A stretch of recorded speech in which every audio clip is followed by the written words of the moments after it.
Inicia Butaca 24/7 con Flavio Valencia.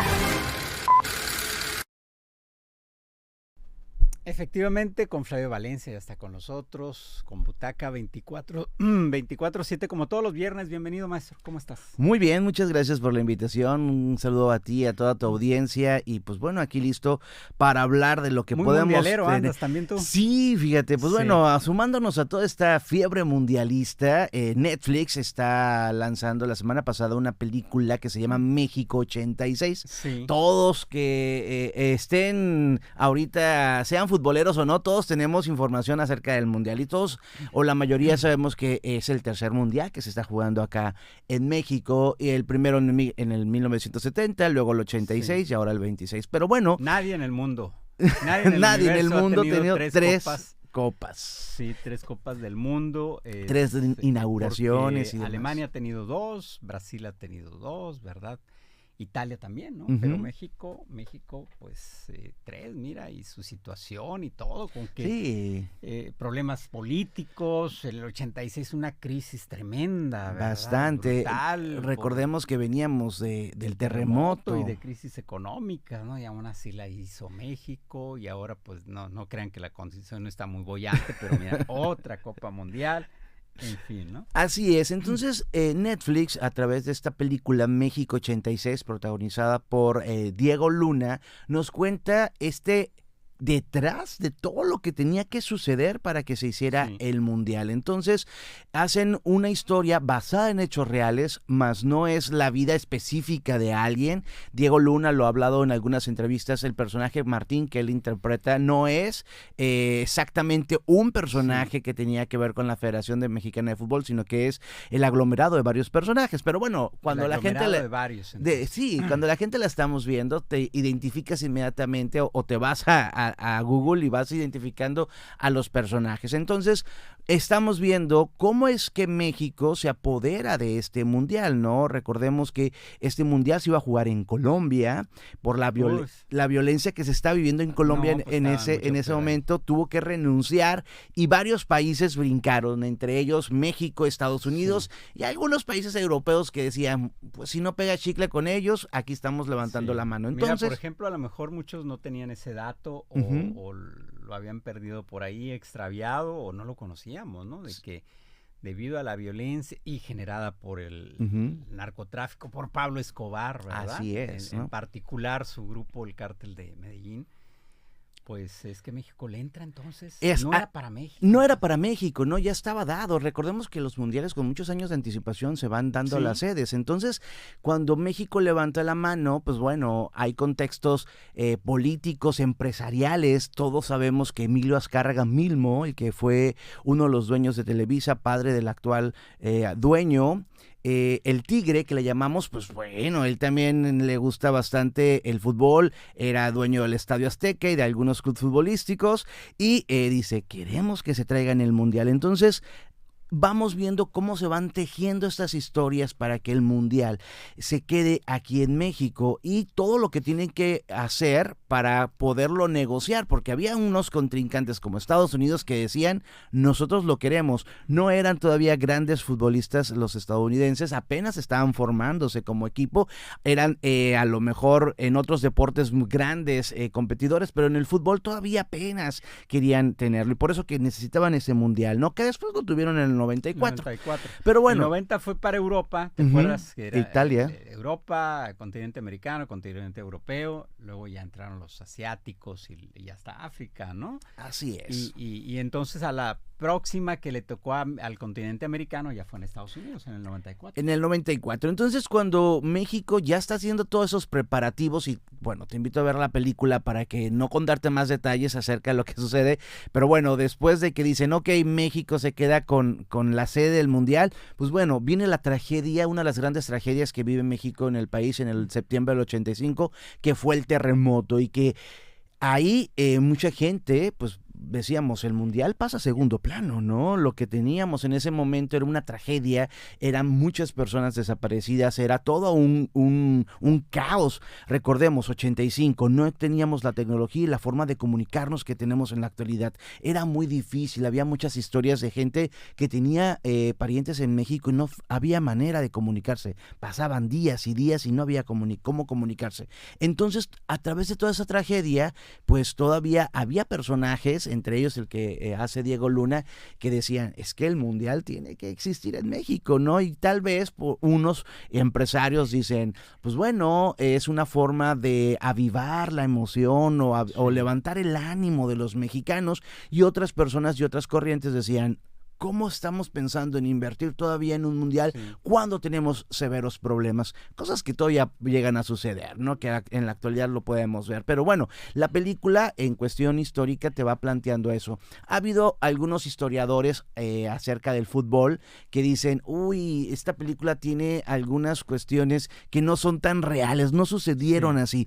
Pero bueno, Ripstein, que es el director, dice, pues bueno, al final de cuentas está basada en hechos reales, hay muchas cuestiones que construimos a partir de la realidad, pero por ser una ficción tenemos estas libertades creativas o libertades poéticas a la hora de escribirlo, y es una forma en que ellos dicen, no es tal cual como sucedió, porque hay ciertos personajes que tú los sigues en internet y los vas a encontrar, dices, bueno, no sucedió de esa manera, pero cuando tú ves la película, resaltas todo lo que es la producción de poder tratar de ver la forma en cómo era México en el 86, carros, vestuarios, maquillajes, lugares, locaciones, creo que todo está muy bien cuidado en esa parte. La película es entretenida, tenemos un personaje de Diego Luna que a pesar de que vemos que es un personaje muy corrupto y que hace bastantes cosas no deseables en la actualidad, pues la película se vuelve entretenida, ¿no? Ese es un villano que te va a entretener en la pantalla, pero también te hace reflexionar acerca de qué es lo que está sucediendo entre la sociedad, la política y el deporte, que son tres esferas que van unidas y que en la actualidad, ahorita en el 26, 40 años después, podemos también analizar, y que me imagino en algunos años alguien nos contará la historia de cómo se dio el Mundial en esta ocasión. En este de 2026, ¿verdad? Efectivamente.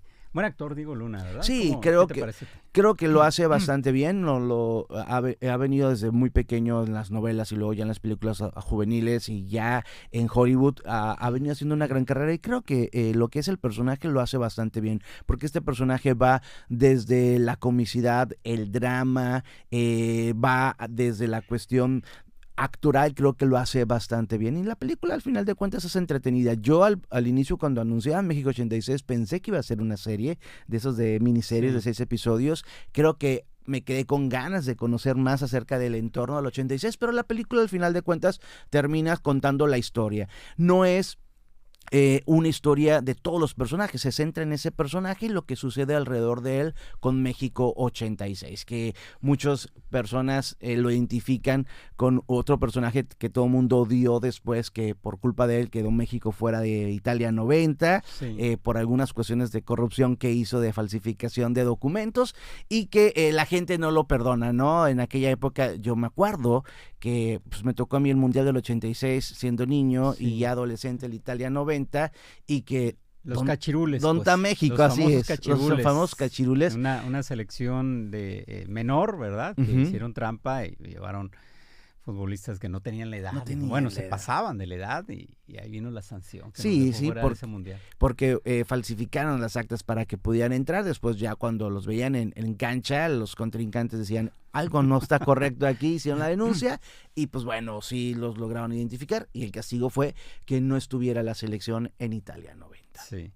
¿Qué más, maestro Fran? Fíjate que Spielberg está regresando a la pantalla grande. Se estrenó el día de ayer la película, antier, la película El Día de la Revelación. Recordemos que Steven Spielberg es uno de los grandes directores de Hollywood, que nos ha dado películas que tienen que ver con extraterrestres, con alienígenas. Nos dio Encuentros cercanos del tercer tipo, luego nos dio E.T. y al final de cuentas muchas de sus películas han tenido que ver con cuestiones de alienígenas. Y El Día de la Revelación nos cuenta esta historia, ¿no?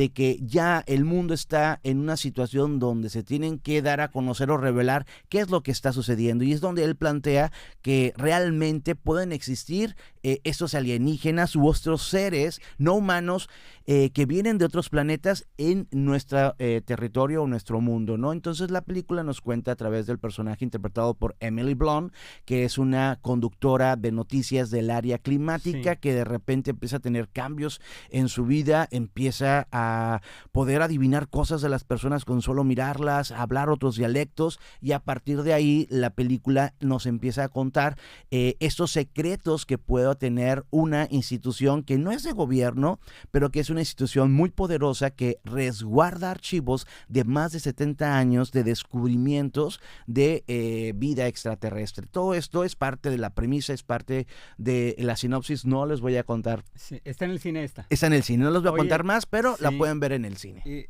¿Alguna vez ha dicho Steven Spielberg por qué su afición o por qué esa tendencia del cine de extraterrestres? Mira, más que decir que cuestiones que él haya vivido, dentro de uno de los libros que habla sobre la historia de Spielberg, él menciona que eso fue lo primero que a él le llamaba la atención de ver en televisión, y fueron las primeras vivencias que él quiso contar, ¿no? Y lo ha hecho en diferentes películas, desde unas muy familiares, otras que tienen que ver con mucho drama, pero es por una afición personal, más que nada lo menciona de esa manera, ¿no? Ha de tener pues mucha fe o este tipo de creencias, ¿no? Sí. Y que se respeta, ¿no? De cada quien, de la vida, de otras galaxias y todo eso. Y al final de cuentas la película lo deja entrever mucho, ¿no? En cómo de repente, imagínate que te lleguen con noticias de evidencias de existencia, la gente podemos estar en shock, ¿no? Y en la película de repente empiezan a crear cierta empatía. Yo lo veía, decía, ¿nos están preparando para algo? ¿O qué está sucediendo? Pero bueno, si tú quieres disfrutarla, ya se encuentra en cines, dirigida por Steven Spielberg, El Día de la Revelación. Maestro Flavio, muchas gracias. No, Flavio pues, Valencia, muchísimas gracias Butaca a ustedes. 24/7 los viernes aquí con nosotros. Vamos a un corte comercial, permítanos un momento, regresamos. Expreso 24/7, noticias que se mueven contigo. Regresamos.